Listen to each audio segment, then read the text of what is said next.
రాష్ట్రాల సాగునీటి వ్యవస్థలపై సమగ్ర అవగాహన కలిగిన గౌరవ ముఖ్యమంత్రి గారు మన రాష్ట్రానికి లభించడం మన అదృష్టం. పట్టిసీమ వంటి పథకాలను ఆయన సక్రమంగా ప్రణాళిక చేసి అమలు చేయడం ద్వారా రాష్ట్రంలోని పలు ప్రాంతాలకు జలభద్రతను కల్పించారు.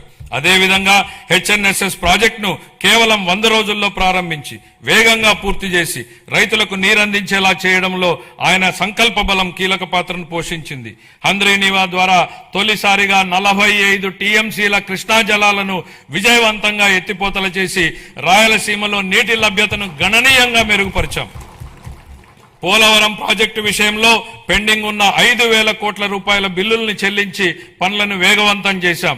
డయాఫ్రామ్ గోడ నిర్మాణం ఇప్పటికే 91% పూర్తయింది. మొత్తం ప్రాజెక్టు పురోగతి 60% దాటింది.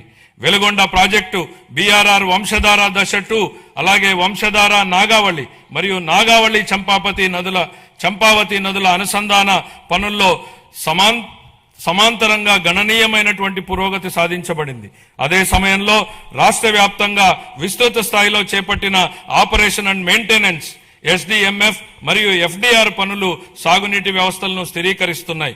5 ఏళ్ల విరామం అనంతరం మొత్తం 6,047 నీటి వినియోగదారుల సంఘాలను ప్రజాస్వామ్య పద్ధతిలో పునరుద్ధరించడం ద్వారా సాగునీటి నిర్వహణలో రైతుల భాగస్వామ్యానికి మళ్లీ బలోపేతం చేశాం.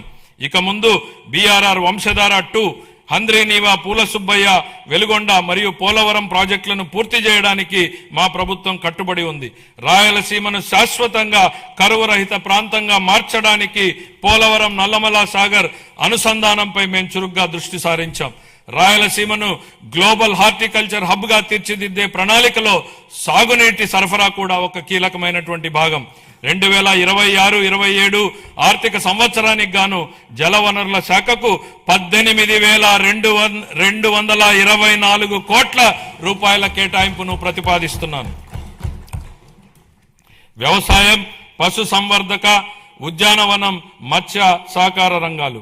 వ్యవసాయం గాడి తప్పితే మిగతా ఏ రంగానికి సక్రమంగా నడిచే అవకాశం ఉండదు అన్న ఎంఎస్ స్వామినాథన్ గారి సూక్తిని గుర్తు చేస్తున్నాను అధ్యక్ష.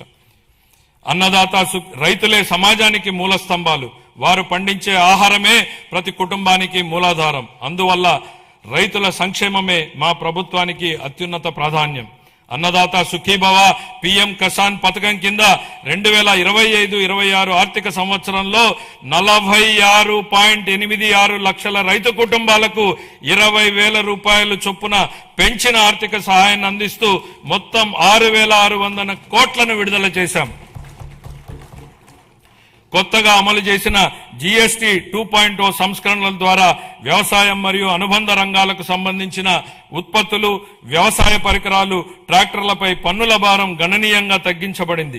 దీనివల్ల రైతులకు ప్రత్యక్షంగా లాభం చేకూరుతుంది. పశు సంపదకు పొంచి ఉన్న ఆరోగ్యపరమైనటువంటి ప్రమాదాలను తగ్గించే దిశగా పశు బీమా పథకం అమలుకు మేము నిరంతరం ప్రాధాన్యత ఇస్తున్నాం. పశు సేవలను మరింత బలోపేతం చేయడానికి కొత్త పశు వైద్య భవనాల నిర్మాణానికి 20 కోట్లను కేటాయిస్తూ మౌలిక వసతులను విస్తరిస్తున్నాం. అలాగే బడ్జెట్లో ప్రత్యేకంగా ప్రస్తావించకపోయినా మా సంకల్పం ఎంత స్పష్టమో చెప్పడానికి నిదర్శనం మత్స్యకార సేవలో పథకం అమలు.